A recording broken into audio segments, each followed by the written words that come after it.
Hello मित्रांनो, welcome to study revolution. आज आपण 12 एप्रिल 2022चा द हिंदू बघतोय आणि तोही आपल्या मातृभाषेतून म्हणजे मराठीमधून. पहिल्यांदा आपल्या लेक्चरचं स्वरूप सांगतो. पहिल्यांदा आपण एडिटोरियल डिस्कस करत असतोय आणि त्यानंतर ज्या काही महत्त्वाच्या न्यूज असतात त्या न्यूज आपण डिटेलमध्ये डिस्कस करण्याचा प्रयत्न करत असतोय. चला तर मग स्टार्ट करूया. 12 एप्रिल 2022चा द हिंदू आपल्याला काय सांगतोय बघू. पहिल्या एडिटोरियल पासून डिस्कस करण्यास सुरुवात करूया. So let start. आजच्या द हिंदूमध्ये एकच एडिटोरियल जे आहे की जे सगळ्यात महत्त्वाचं आहे माझ्या मते, ते म्हणजे इंडिया आणि युके म्हणजे इंडिया आणि ब्रिटनमधलं जे काही रिलेशन्स आहे ते रिलेशन्स एक्सप्लेन या एडिटोरियलमध्ये लेखकांनी या दोघांनी चांगल्या पद्धतीनं एक्सप्लेन करून आपल्याला सांगितलेलं आहे. त्यामुळं हे जे आहे ना ते लाईन टू लाईन आपण बघण्याचा प्रयत्न करूया आणि याच्यामध्ये हे जे एडिटोरियल आहे ते इंटरनॅशनल रिलेशनच्या दृष्टीतून खूप महत्त्वाचं आहे. विशेष करून इंडिया आणि युकेचं जे काही रिलेशनशिप आहे ते चांगल्या पद्धतीनं याच्यामध्ये सांगण्याचा प्रयत्न केला आहे. त्यामुळे तुम्ही ज्यावेळेस एडिटोरियल बघताय त्यावेळेस याचे पॉईंट्स जे आहेत ते पॉईंट्स चांगल्या पद्धतीनं तुम्ही नोट डाऊन करून घ्या, जेणेकरून इंटरनॅशनल रिलेशनच्या दृष्टीतून जर इंडिया युके रिलेशनशिपवरती क्वेश्चन विचारला गेला तर या एडिटोरियलमध्ये मोर दॅन सफिशियंट पॉईंट दिलेले आहेत. त्यामुळे ते पॉईंट टू पॉईंट आपण आजच्या द हिंदूमध्ये खरं तर डिस्कस करणार आहोत. सगळे एडिटोरियल बघता हे सगळ्यात महत्त्वाचं एडिटोरियल वाटलं मला, त्यामुळं हे आपण आज डिटेलमध्ये एडिटोरियल पार्टमध्ये डिस्कस करणार आहोत. चला तर मग सुरुवात करूया. नेमकं युके आणि इंडियाचं रिलेशनशिप याच्यामध्ये कशा पद्धतीनं जे हर्ष व्ही पंत आहेत आणि राहुल कामत आहेत या दोघांनी याच्यामध्ये कशा पद्धतीने एक्सप्लेन करून दिले ते आपण बघायला सुरुवात करूयात. पहिल्यांदा तर तुम्हाला इंडियाचं जे महत्व आहे ते जागतिक पातळीवर वाढणारं महत्व आपल्याला पाहावयास मिळते. आता या कालावधीमध्ये इंडियाचं महत्व जे आहे ते खूप मोठ्या प्रमाणात वाढताना आपल्याला पाहावयास मिळते आणि त्याची अनेक कारणं आहेत. त्यांना याच्यावरती सुद्धा एखादा एडिटर येईल त्यावेळेस आपण डिस्कस करणारच आहोत. परंतु आता युएसए असू द्या किंवा मग आता युके असू द्या किंवा इतर महासत्ता कंट्रीज असू द्या, रशियासोबत तर आपले ऑलरेडी चांगले संबंध आहेतच आहेत. त्याचबरोबर मजबूत संबंध सुद्धा आहेत रशियासोबत आपले आणि या बाकीच्या कंट्री आहेत त्या सुद्धा इंडियाला खऱ्या अर्थानं आता अप्रोच करताना आपल्याला पाहावयास मिळतात आणि चांगले संबंध इंडियासोबत डेव्हलप करण्याचा प्रयत्न करतायत, मजबूत संबंध डेव्हलप करण्याचा प्रयत्न करतात. आणि तशा पद्धतीची मीटिंग जी आहे ती युएसएचे प्राईम मिनिस्टर राष्ट्राध्यक्ष जे आहेत जो बायडन यांच्यासोबत झालेले आपण आत्ताच बघितले. काल द हिंदूला सुद्धा आपण ते डिस्कस केलं होतं सगळं की इंडियाचं जागतिक लेवलला का महत्व वाढत चाललेलं आहे. हे एडिटोरियलच होतं ते आपण कालच्या द हिंदूला चांगल्या पद्धतीने डिस्कस केलं होतं. तुम्ही जर ते बघितलं नसेल तर प्लीज बघून घ्या, तुम्हाला सगळं त्याच्यामध्ये समजून घेता येईल. तर याच्यामध्ये बोललं जाते कशावरती, तर याच्यामध्ये युनायटेड किंगडमवरती बोललं जातंय, युके वरती बोललं जातंय. मग हे पहिल्यांदा तुम्हाला वर्ल्ड मॅप दाखवून तुम्हाला समजावतो की युकेला आपल्यासोबत चांगले संबंध एवढ्या वर्षात आता का डेव्हलप करावे. आता पहिल्यापासून काय आपल्यासोबत काय दुश्मन नव्हती त्यांची किंवा शत्रुत्व नव्हतं किंवा कोणत्याही प्रकारे वैचारिक तेढ नव्हती. फक्त आता जे युके प्रयत्न करतो इंडियासोबत जे संबंध आहेत ते मजबूत करण्याचे ते आतापर्यंत झाले नाहीत आणि ब्रेक्झिट झाल्यानंतरच हे कसे काय झाले हे सुद्धा आपल्याला समजून घेणं कुठेतरी गरजेचं आहे. मग ते मॅपच्या द्वारे आपण समजावून घेऊया की नेमकं ही गरज युकेला आता का पडायला लागलेली आहे. हा जर जगाचा मॅप बघितला तर या मॅपमध्ये सगळी कारणं दडलेली असलेली आपल्याला पाहावयास मिळतात. विशेष करून या ज्या महासत्ता कंट्रीज आहेत मग त्याच्यामध्ये अमेरिकन युएसएचा जरी आपण उल्लेख केला तर युएसए सुद्धा आहे आणि इथं जे युनायटेड किंगडम कंट्री आहे ही युनायटेड किंगडम कंट्री सुद्धा त्याच्यामध्ये येत असते आणि बाकी युरोपियन कंट्री सुद्धा आहेतच त्याच्यामध्ये. आणि रशिया तर आपल्यासोबत चांगले संबंध आधीपासूनच डेव्हलप करून आहे, त्यामुळे त्याच्यावरती जास्त बोलण्यात काय पॉईंट नाही. मग आता युएसएचे ऑफिशियल्स आहेत ते इंडियाला व्हिजिट करतायत, युकेचे ऑफिशियल्स जे आहेत ते इंडियाला व्हिजिट करतायत आणि त्याची अनेक कारणं आहेत त्याच्यामध्ये विशेष करून. आणि इंडियाचं जे काही महत्व आहे ना ते वाढताना आपल्याला पाहावयास मिळते याच्यामध्ये.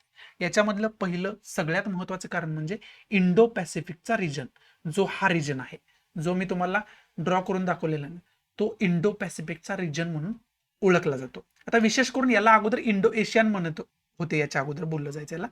2006 या वर्षापासून 2006-07 जे वर्ष होतं ना त्या वर्षापासून या एरियाला इंडो पॅसिफिक रिजन म्हटलं जाऊ लागलं. आणि या एरियात जर बघितलं तर बाकी छोट्या छोट्या कंट्री सोडल्या आणि चायना सोडली तर महत्वाची आणि पॉवरफुल कंट्री कोणती, तर आपली कंट्री आहे म्हणजे इंडिया. आणि ऑब्विसली चायना जो आहे ना तो वारंवार या एरियावरती आपलं स्वतःचं वर्चस्व प्रस्थापित करण्याचा प्रयत्न करत असतो. आणि ते कशासाठी, तर महासत्ता कंट्री बनण्यासाठी.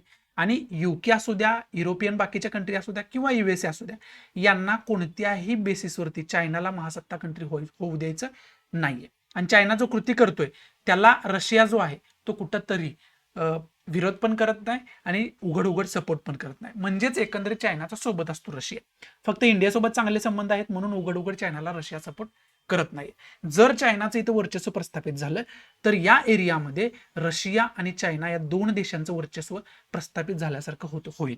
मग या एरियामध्ये जर कोणताही व्यापार करायचा असेल तर युरोपियन कंट्रींना आणि USA किंवा इतर ज्या कंट्रीज आहेत महासत्ता त्यांना याचे परिणाम वाईट भोगावे लागतील. हे पहिलं कारण आहे रशियासोबत चांगल्या प्रकारचं संबंध डेव्हलप करण्याचं.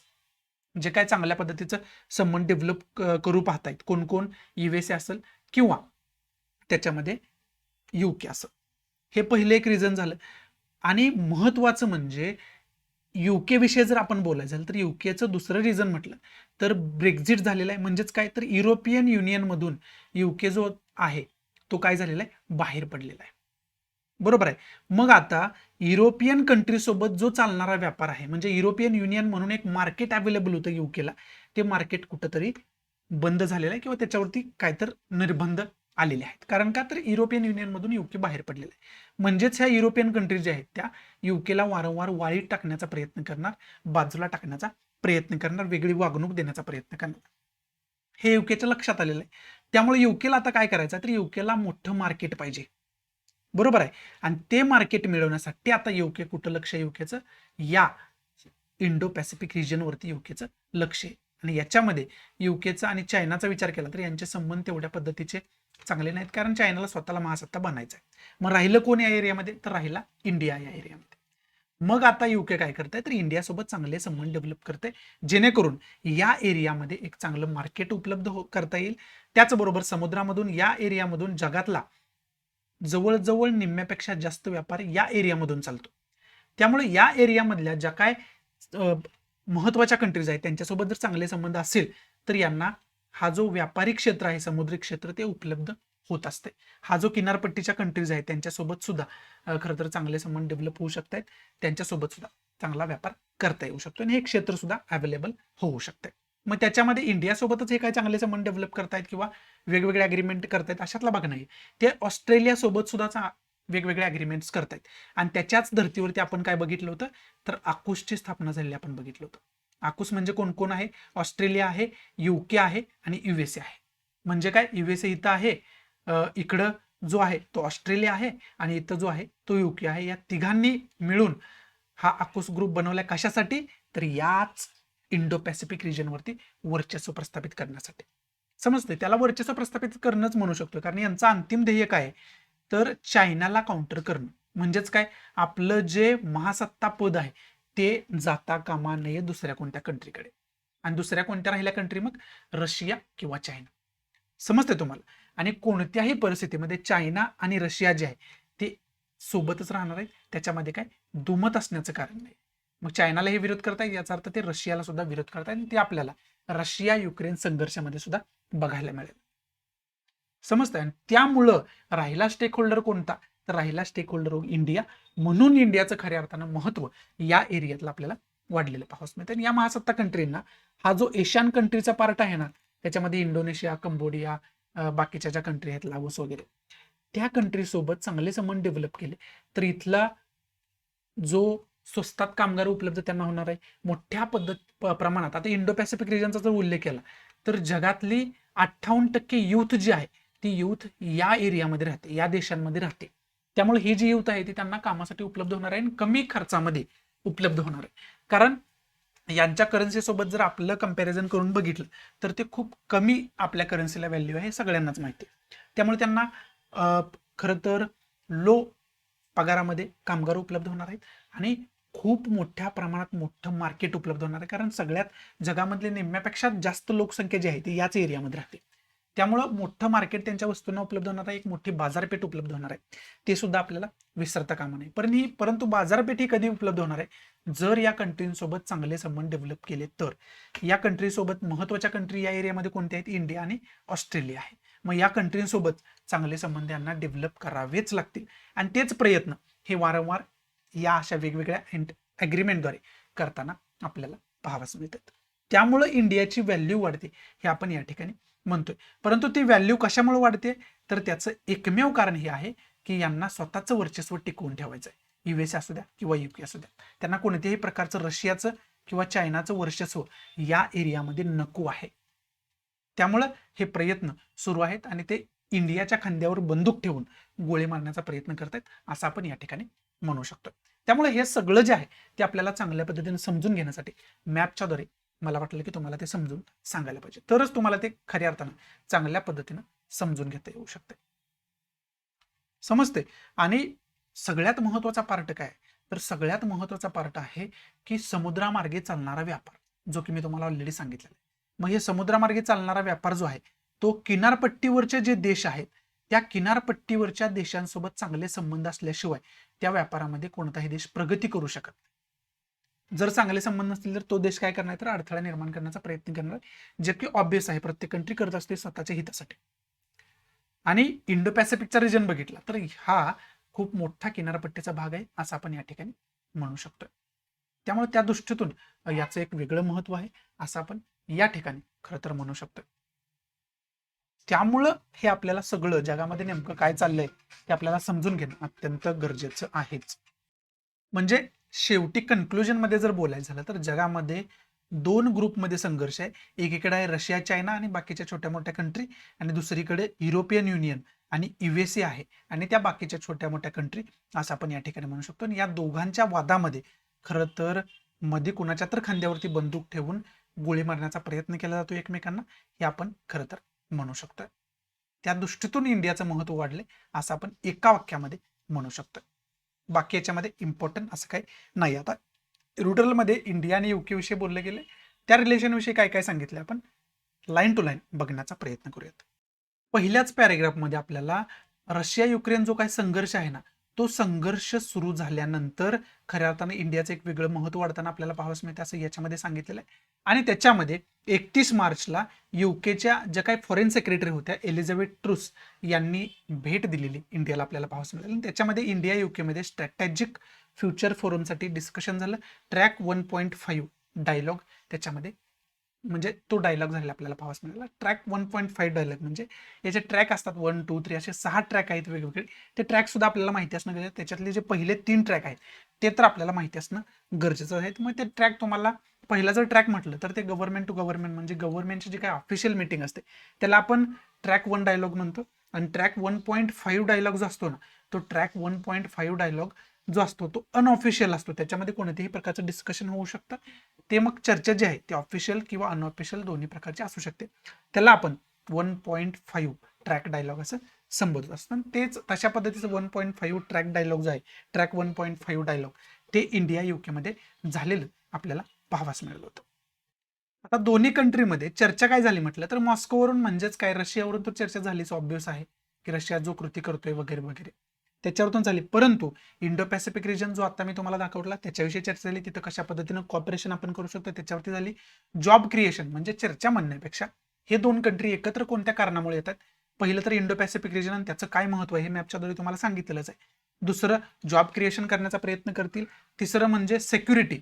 इंडो पॅसिफिक रिजनमध्ये जो काही चायना असेल जो इलिगल हस्तक्षेप तिथं करण्याचा प्रयत्न करतोय, सुरक्षिततेला धोका इतर कंट्रींच्या निर्माण करतोय, त्याच्यासाठी त्या सिक्युरिटीसाठी सुरक्षेसाठी सुद्धा इंडिया आणि UK तिथं प्रयत्न करतील. म्हणजे UK इंडियाला त्याच्यामध्ये मदत करेल त्या एरियामध्ये असं त्याने सांगितलं. त्याचबरोबर सायबर सिक्युरिटीमध्ये दोन कंट्री एकत्र येतील. डिफेन्स कॉपरेशन मध्ये सुद्धा दोन कंट्री एकत्र येतील असं याच्यामध्ये सांगितलं आपल्याला पाहावयास मिळते. म्हणजे या सगळ्यांवरती इंडिया आणि UK एकत्र येऊन काम करतील. हे रिलेशन आहे इंडियाचं आणि UKचं असंच कुठंतरी या लेखकानं या एडिटोरियलमध्ये समजावून देण्याचा आपल्याला प्रयत्न केला असं आपण म्हणू शकतोय. आणि जसं की तुम्हाला सांगितलं की इंडो पॅसिफिकमध्ये जर कुणाला चांगलं कार्य करायचं असेल, स्वतःचा व्यापार बरकरार ठेवायचा असेल तर आता इंडिया हा खूप मोठा प्लेयर त्याच्यामधला झालेला आहे, खेळाडू झालेला आहे असं आपण म्हणू शकतोय. खेळाडू म्हणण्यापेक्षा इंडिया जो आहे तो गेम चेंजर त्या एरियामधला झालेला आपल्याला पाहावयास मिळतं. त्यामुळं खऱ्या अर्थानं इंडियाचं महत्व वाढताना पाहावयास मिळतं. हे मॅप दाखवतानाच तुम्हाला खरं तर सांगितलेलं आहे. आणि UKनं जे आहे ते अनाउन्समेंट ऑलरेडी कन्फर्म केले की €770 million British international investment funding to support the uses of a renewable energy in India. इंडियामध्ये जी काही नवीकरणीय ऊर्जा आहे म्हणजे एन्व्हायरमेंट फ्रेंडली ऊर्जा आहे ती निर्माण करण्यासाठी UK €70 मिलियन ची मदत करणार आहे तशा पद्धतीची पार्टनरशिप करणार आहे, सोलर पॉवर असू द्या किंवा इतर रिन्युएबल एनर्जी असू द्या त्याच्या डेव्हलपमेंटसाठी. म्हणजेच काय एकंदरीत यांना काय म्हणायचं आहे, तर एकंदरीत यांना म्हणायचं आहे की इन्व्हायरमेंट सुधारण्यासाठी, इन्व्हायरमेंट क्षेत्रामध्ये काम करण्यासाठी सुद्धा युके आणि इंडियाची पार्टनरशिप खूप महत्वाची आहे असं आपण या ठिकाणी म्हणू शकतोय. त्याचबरोबर सगळ्यात महत्त्वाचं काय झालं तर इंडिया युके मध्ये फ्री ट्रेड ॲग्रीमेंट विषयी बोलणे सुरू आहेत. फ्री ट्रेड ॲग्रीमेंट जवळजवळ झालाच आहे असं आपण या ठिकाणी म्हणू शकतो. मुक्त व्यापार म्हणजेच काय, तर दोन्ही देशांचे जे काही व्यापारी कृती आहेत एकमेकांच्या देशामध्ये आयात निर्यात आहे किंवा इतर गोष्टी असतील त्याच्यामध्ये मुक्तता येण्यासाठी वेगवेगळे टॅक्स जे आकारले जात आहेत, वेगवेगळ्या टॅक्सचे जे अडथळे आहेत ते अडथळे दूर करण्याचे दोन्ही कंट्री प्रयत्न करताना आपल्याला पाहावयास मिळतात असंच आपण या ठिकाणी म्हणू शकतो. मग याच्यामध्ये जर इन्व्हायरमेंटचा विचार केला तर आपण COP26 बघून ठेवायला पाहिजे. कॉन्फरन्स ऑफ पार्टी 26 काय आहे, त्याची ग्लास्कोमध्ये जी नोव्हेंबर 2021 मध्ये मीटिंग झाली त्याचा उल्लेख याच्यामध्ये आलेला आहे. आणि इंडिया आणि युके क्लायमेट पार्टनरशिप करतील असं त्याच्यामध्येच घोषणा झाली होती. म्हणजे वातावरण सुधारण्यासाठी, इन्व्हायरमेंट सुधारण्यासाठी खरं तर प्रयत्न करतील, हे COP26 मध्येच झालं होतं. त्याचबरोबर व्यापाराचा विचार केला तर फिनटेक असू द्या, मार्केट रेग्युलेशन्स असू द्या, सस्टेनेबल अँड ग्रीन फायनान्स असू द्या, सायबर सिक्युरिटी असू द्या, या सगळ्यांमध्ये दोन्ही कंट्री एकत्र येऊन काम करतील, दोन्ही कंट्रींच्या अर्थव्यवस्थेचा विकास करतील असं आपण म्हणू शकतो. आणि त्याचबरोबर ऑक्सफर्ड ॲस्ट्राझेनेका आणि सिरम इन्स्टिट्यूट जे आहे वॅक्सिन निर्मिती करणाऱ्या कंपन्या दोन देशातल्या आहेत त्या सुद्धा एकत्र येऊन काम करताना आपल्याला खरं तर पाहावयास मिळतात. त्याचबरोबर 2023 मध्ये जी काही G20ची जी काय समिट होणार आहे त्याची प्रेसिडेन्सी जी आहे, अध्यक्षपद जे आहे ते भारताकडे आहे. त्यामुळे सुद्धा ते सुद्धा एक गेम चेंजर ठरणार आहे. त्यामुळे सुद्धा भारताचे एक वेगळं महत्त्व वाढताना आपल्याला या ठिकाणी पाहावयास मिळतंय. म्हणजेच एकंदरीत कन्क्लुजन याचं काय, तर एकंदरीत कन्क्लुजन याचं हे आहे की इंडियाचं जे काही महत्त्व आहे ते इंडियाचं महत्त्व कशामुळे वाढतंय, तर कशामुळे वाढतंय तर दोन गट पडलेले आहेत जगामध्ये, हे पहिल्यापासूनच आहे. आणि त्या दोन गटामधील संघर्षामुळे इंडियाचं खरं तर महत्त्व वाढतंय असं आपण म्हणू शकतोय. आणि या दोन गटातल्या जे काही वर्चस्वाची लढाई आहे त्याच्यामध्ये इंडियाचा उपयोग एक पायरी म्हणून केला जातोय, हे सुद्धा आपण खरं तर म्हणू शकतोय. वर चढण्यासाठी ज्या पायऱ्या असतात ते पायरी म्हणून इंडियाचा उपयोग केला जातोय असं सुद्धा आपण या ठिकाणी म्हणू शकतो. मग याच्यामध्ये इंडो पॅसिफिकचा रिजन असू द्या, G20 असू द्या, फ्री ट्रेड ॲग्रीमेंट असू द्या, हे जे काही महत्त्वाच्या कॉन्सेप्ट इथं आलेले आहेत ते आपण डिटेलमध्ये अभ्यास करून ठेवायला पाहिजे. COP26चा याच्यामध्ये उल्लेख केलेला आहे, त्याची सुद्धा डिटेल इन्फॉर्मेशन आपण काढून ठेवायला पाहिजे. ह्या सगळ्यांचा आपण अभ्यास अत्यंत लक्षपूर्वक करणं गरजेचं आहे. आणि जे काही महत्त्वाचे पॉईंट ए रुटलमध्ये आलेले आहेत आणि बाकी मी तुम्हाला काही मॅपच्या द्वारे समजावून सांगितलेलं आहे ते प्लीज जर तुम्हाला समजलं नसेल तर पुन्हा एकदा हे जे व्हिडिओ लेक्चर आहे ते रिवाइंड करून बघा. ते तुम्हाला समजणं गरजेचं आहे. मी होता होईल तेवढ्या सोप्या भाषेमध्ये तुम्हाला समजावून सांगण्याचा प्रयत्न केला आहे. त्याच्यावरती 100% UPSC मेन्सला कोणत्या ना कोणत्या अर्थानं प्रश्न विचारला जाईलच. इंडो पॅसिफिक रिजन्स रिलेटेड, इंडियाच्या पोझिशन्स रिलेटेड, जगामध्ये इंडियाची पोझिशन आता काय त्याच्याशी रिलेटेड, याच्यामुळे कोणत्या ना कोणत्या पद्धतीनं प्रश्न त्याच्यावरती विचारला जाईलच. त्याच्यामुळं माझी सगळ्यांना विनंती आहे, प्लीज लक्षपूर्वक हे जे मी काय तुम्हाला सांगितलंय ते नोट डाऊन करून घ्या, चांगल्या पद्धतीने समजावून घ्या, जेणेकरून याच्यावरती कसा जरी क्वेश्चन आला तरी तुम्हाला तो चांगल्या पद्धतीने अटेम्प्ट करता येईल आणि त्याचं चांगल्या पद्धतीचं नॉलेज तुम्हाला असायला पाहिजे. जरी प्रीला क्वेश्चन विचारला तरी सुद्धा तुम्हाला चांगल्या पद्धतीने तो अटेम्प्ट करता यायलाच पाहिजे. बाकी याच्यामध्ये इम्पॉर्टंट असं काही नाहीये. जे काही महत्त्वाचं होतं ते रुटलमध्ये आपण खरं तर डिस्कस करण्याचा प्रयत्न केला, सोप्यात सोपं मी तुम्हाला समजावून सांगण्याचा प्रयत्न केला. बाकी याच्यामध्ये इम्पॉर्टंट असं काही नाहीये. त्यामुळं ज्या काही महत्त्वाच्या न्यूज आहेत त्या न्यूज आता डिस्कस करायला सुरुवात करूया. So let start. आपली जी पहिली न्यूज आहे ती विशेष करून पाकिस्तानशी रिलेटेड न्यूज असलेली आपल्याला पाहावयास मिळते. आणि पाकिस्तानमध्ये शहबाज शरीफ यांची पाकिस्तानचे PM म्हणून निवड झालेली आहे. बहुमताने त्यांची निवड करण्यात आली आणि इम्रान खान गव्हर्नमेंटला बेसाय सत्तेवरून पायउतार व्हावं लागले. परंतु त्यांच्या पहिल्याच भाषणामध्ये काश्मीरचा उल्लेख त्यांनी केला. त्या काश्मीरला धरून इंडियावरती टीका केली. आर्टिकल 370 हटवले गेले, त्याला आपण कधी सपोर्ट करता कामा नये अशा पद्धतीची भाषा त्यांच्याकडून बोलण्यात आली. त्यामुळे आता पाकिस्तानचे आणि इंडियाचे रिलेशनशिप जे आहे ते येणाऱ्या काळामध्ये कुठंतरी तणाव त्याच्यामध्ये निर्माण होईल अशी परिस्थिती खरं तर निर्माण झालेली आहे. त्याचबरोबर त्यांनी सांगितले की या जम्मू काश्मीरच्या विशेष करून एरियामध्ये जे काही टेरर ऍक्टिव्हिटी घडत आहेत त्या फ्री टेरर ऍक्टिव्हिटी आपण करायला पाहिजे असं त्यांनी सांगितलेलं आहे. म्हणजे एकंदरीत याच्यामध्ये असं आपण म्हणू शकतो की पाकिस्तानचे आणि इंडियाचे जे संबंध आहेत ते नवीन सत्तांतर झाल्यामुळे कुठंतरी आणखी एका नवीन तणावाच्या पोझिशनमध्ये जाऊ शकते असं या ठिकाणी आपल्याला पाहावयास मिळालं. 2 वेळा फोन वगैरे आलं होतं त्यामुळे आवाज आला असेल तुम्हाला, सॉरी फॉर दॅट. बाकी ठीक आहे सगळं.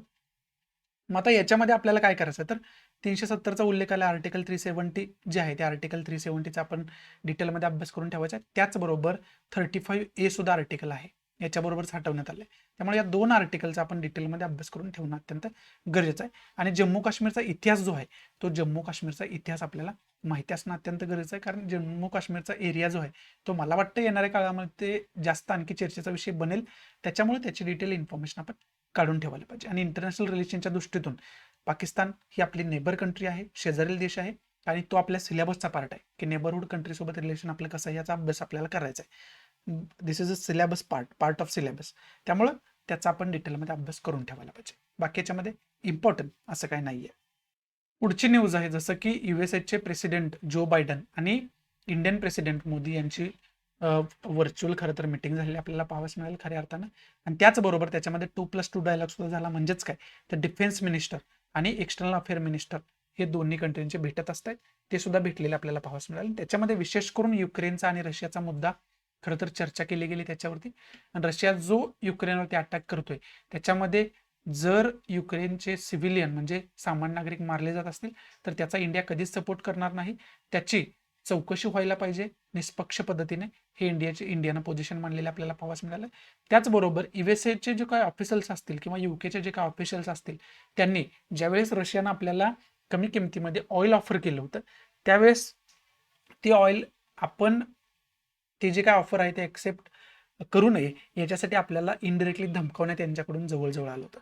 तरी सुद्धा इंडियानं त्याला जुमानलं नाही आणि ती ऑफर जी आहे ती ऍक्सेप्ट केलेली आपल्याला पाहावयास मिळालं होतं. मग त्या धर्तीवरती काहीतरी चर्चा होईल असं वाटत होतं, परंतु तशा पद्धतीची चर्चा न होता USAनं सांगितलं की इंडिया जो आहे तो कायम USAचा चांगला भागीदार राहिलेला आहे, मित्र राष्ट्र राहिलेलं आहे. तशाच पद्धतीचे संबंध डेव्हलप करण्यासाठी दोन्ही कंट्री कार्य करतील असं त्यांच्याकडून सांगण्यात आलं. आणि इंडियाकडून सुद्धा तशीच भाषा या डायलॉग्समध्ये बोलण्यात आलेली आपल्याला पाहावयास मिळालं. त्यामुळं खरं तर ही जी न्यूज आहे ती आपल्याला महत्त्वाची आहे. पहिलं तर याच्यातून इंटरनॅशनल रिलेशनच्या दृष्टीतून आपण अभ्यास करून ठेवायला पाहिजे. दुसरा की पॉईंट जर म्हटला याच्यातून घ्यायचा तर रशिया युक्रेन संघर्षाविषयी सगळी इन्फॉर्मेशन आपल्याला असायला पाहिजे. आणि याच्यातून स्पर्धा परीक्षा दृष्टीतून काय बघायचं आहे, नाटोची काय इन्फॉर्मेशन आहे, रशिया युक्रेन संघर्ष नेमका काय, या सगळ्यांवरती वेगवेगळे लेक्चर ऑलरेडी बनवून ठेवलेले आहेत. करंट बेस्ड इश्यू नावाची आपली प्लेलिस्ट आहे, त्या प्लेलिस्टची लिंक डिस्क्रिप्शन बॉक्समध्ये दिली आहे. त्या प्लेलिस्टमध्ये ते सगळे व्हिडिओ लेक्चर तुम्हाला पाहावयास मिळतील. त्यामुळे तुम्ही जर ते बघितलं नसेल तर प्लीज बघून घ्या. तुम्हाला सगळी इन्फॉर्मेशन तिथं एका ठिकाणी सापडेल. वेगवेगळे लेक्चर्स त्याच्यावरती बनवून ठेवलेले आहेत वेगवेगळ्या व्हिडिओजमधून. तेव्हा बाकी याच्यामध्ये इम्पॉर्टंट असं काय नाही, फक्त मॅपच्या दृष्टीतून तुम्ही याचं लोकेशन वगैरे बघणं अत्यंत गरज आहे, ते फक्त तुम्ही बघून ठेवायला पाहिजे. बाकी याच्यामध्ये इम्पॉर्टंट असं काही नाहीये. पुढचे जर आपण न्यूज बघितले तर ओडिसाचं बार्बरा फॉरेस्ट जे आहे ना ते बार्बरा फॉरेस्ट न्यूजमध्ये आहे. बाकी याच्यातला मजकूर काय आहे त्याच्याविषयी काय सांगितलं हे आपल्याला बघण्याची गरज नाही. एक्झामच्या दृष्टीतून हे जे काय बार्बरा फॉरेस्ट आहे ना त्या बार्बरा फॉरेस्ट विषयीची डिटेल इन्फॉर्मेशन काढा. विकिपीडियाच्या माध्यमातून सुद्धा याची इन्फॉर्मेशन तुम्ही घेऊ शकता. बाकी याच्यामध्ये इम्पॉर्टंट असं काही नाहीये. बार्बरा फॉरेस्ट विषयीची सुद्धा फक्त इन्फॉर्मेशन डिटेलमध्ये आपण काढून ठेवायला पाहिजे. इथं खरं तर आजचं द हिंदूचं छोटंसं डिस्कशन जे आहे ते मी समाप्त करतोय. खूप उशीर झाला, आता जवळजवळ 11:15 वाजलेत. त्यावेळेस खरं तर रेकॉर्ड माझं संपतंय, कारण बाकी काय महत्त्वाचे काम होते त्याच्यामुळे उशीर लागतोय. परंतु तरीसुद्धा द हिंदू मी रेकॉर्ड केलंय. अशाही चांगल्या पद्धतीने तुम्हाला एक्सप्लेनेशन मी देऊ शकलो असेल. आवडत असेल तर प्लीज लाईक करा, नसेल तर डिसलाईक करा. आणि डिसलाईक का केलं हे कमेंट बॉक्समध्ये नक्की सांगा, जेणेकरून तुमच्या इन्स्ट्रक्शननुसार त्याच्यामध्ये मी इम्प्रोव्हायझेशन करू शकेन. आपला टेलिग्राम चॅनल आहे, टेलिग्राम ग्रुप आहे, ते पण जॉईन करा स्टडी रिव्होल्यूशन नावानं, जेणेकरून तुम्हाला इतर काय अपडेट असतील त्या तिथं मिळत राहतील. ज्या काही नोट्स असतील त्या तिथं लेक्चरच्या मिळत राहतील, ज्या काही महत्त्वाच्या आहेत त्या. सो या ठिकाणी मी तुमची रजा घेतो. भेटू आपण नवीन लेक्चरमध्ये. तोपर्यंत thanks for watching. Good bye, take care, जय हिंद.